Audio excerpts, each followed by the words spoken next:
Sasha, Timeless Traveler, here with Matt Frank, the artist of all this fine work. So how did you get hooked onto the whole Godzilla saga?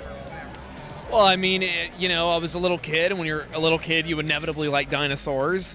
And Godzilla was the biggest, baddest dinosaur I'd ever seen. And you just lock in on that from there.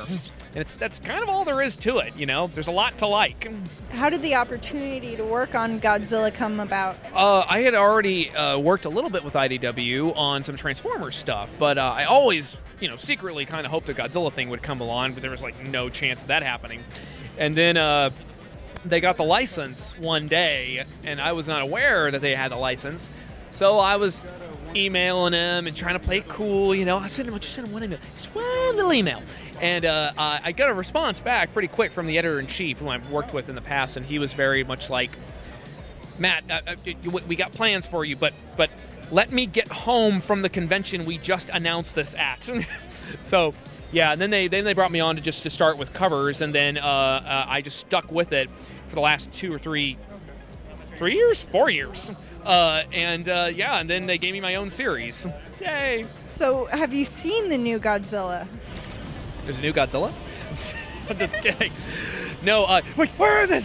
Just run off. No, I have seen it. I've actually seen it 4 times to date. It's all right. No, it's no, I actually really enjoyed it. I think that it has some very bold decisions. Some that may not work for some people, but I mean, I really enjoyed it. I had a lot of fun with it, and it's clearly people are enjoying it, or else it wouldn't be wrecking the box office right now. So, hey man, Godzilla's back. That's what I'm happy about. Are there any future projects you would like to pursue? Well, I mean, Godzilla's really kind of where it's at right now. Can't ask for much more than that. I would like to pursue creator-owned stuff here pretty soon. I've had some projects kind of percolating for the last couple of years, and we've been bouncing back and forth ideas with some of my writers and stuff, and and I'd like to really kind of pursue that for a while, and I'd love someday to do a Devil Dinosaur book, but I don't think that's ever going to happen. But Marvel, if you're listening, Devil Dinosaur, let's make it happen. And none of the Savage Land stuff. Let's do old school. Let's do anachronistic prehistoric Earth with cavemen. Anyway. What can you tell us about your Kickstarter campaign for Kaiju Combat?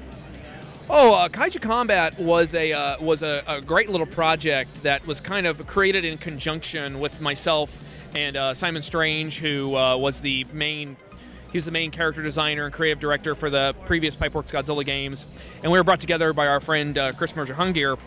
And this idea kind of gestated, and we thought, well, it'd be kind of an open source monster fighting game, and we can put in creator-owned monsters, and we can put in official monsters. We're working on that, and we had a successful Kickstarter where we got about $100,000, which was a nice little start to everything.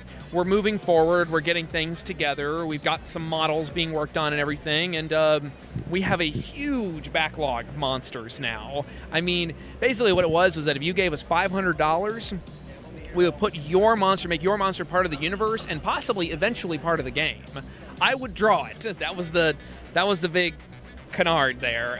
That's not the word I want to use, but I like it because it sounds fancy. But yeah, so that's it in a nutshell. Well, thank you very, very much for talking with us today. It was a pleasure meeting you. Thank you very much for having me here, where you came to me. Thank you very much.